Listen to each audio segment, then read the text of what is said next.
ನಮಸ್ಕಾರ, ಪ್ರಜಾರಾಜ್ಯ ಕನ್ನಡ ನ್ಯೂಸ್ಗೆ ಸ್ವಾಗತ. ನಾನು ರಾಮಗೌಡ ಪಾಟೀಲ್. ಬೇದಿ ಬರೋದಕ್ಕೆ ಏನು ಮಾತಾಡ್ಬೇಕು,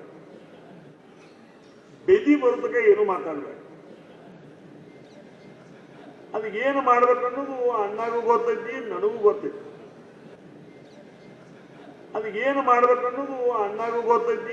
ಗೊತ್ತೈತಿ. ಮತ್ತೆ ಬೇದಿ ಬರೋದಕ್ಕಿಂತ ಮೊದಲೇ ನೀವು ಕಜ್ಜಿ ಹೇಳ್ರೆ ಅದರಿಂದ ಮಜಾನೂ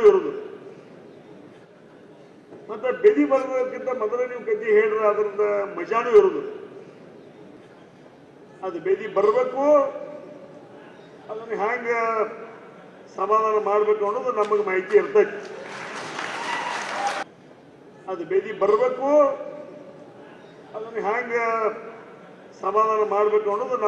ಇರ್ತೈತಿ. ಹಿರಣ್ಯಕೇಶಿ ಸಕ್ಕರೆ ಕಾರ್ಖಾನೆ ಬಗ್ಗೆ ಮಾತಾಡಿದರು. ದಯಮಾಡಿ ಬೇದಿ ಬರೋದಕ್ಕೆ ಏನು ಮಾತಾಡ್ಬೇಕು, ಅದು ಏನು ಮಾಡ್ಬೇಕು ಅನ್ನೋದು ಅಣ್ಣಗೂ ಗೊತ್ತೈತಿ, ನನಗೂ ಗೊತ್ತೈತಿ. ಮತ್ತೆ ಬೇದಿ ಬರೋದಕ್ಕಿಂತ ಮೊದಲೇ ನೀವು ಕಜ್ಜಿ ಹೇಳ್ರೆ ಅದರಿಂದ ಮಜಾನೂ ಇರೋದು. ಅದು ಬೇದಿ ಬರಬೇಕು, ಅದನ್ನ ಹ್ಯಾಂಗ ಸಮಾಧಾನ ಮಾಡಬೇಕು ಅನ್ನೋದು ನಮಗೆ ಮಾಹಿತಿ ಇರ್ತೈತಿ. ಯಾಕಂದ್ರೆ ಈ ಕಬ್ಬು ಹರಗುದಂದ್ರೆ ಅದು ಬೆದಿ ಬಂದಾಗ ಕಬ್ಬು ಹರಗ್ಬೇಕಲ್ಲ. ಏನು 15 ದಿವಸ 20 ದಿವಸ ಹರಗಾಕ್ ಬರ್ತೈತಿ, ಬಡ 4 ತಿಂಗಳ 3-5 ತಿಂಗಳು ಬಿಟ್ಟು ಹರಗಾಕ್ ಬರ್ತೈತಿ.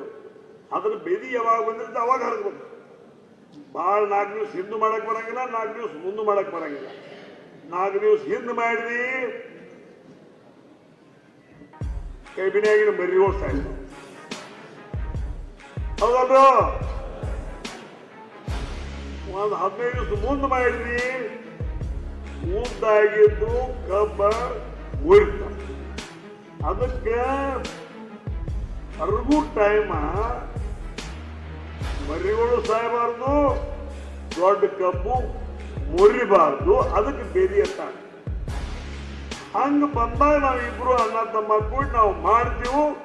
ಮಾಡಿ ನೀವೇನು ಮಾಡಿದ್ರೆ ಆ ಪ್ರಕಾರ ನೀವು ಮಾಡ್ರಿ, ಅವಾಗ ಅದ್ರ ಮಾತಾಡೋಣ ಅಂತ ಮಾತನ್ನ ಈ ಸಂದರ್ಭದಲ್ಲಿ ಹೇಳ್ತಾ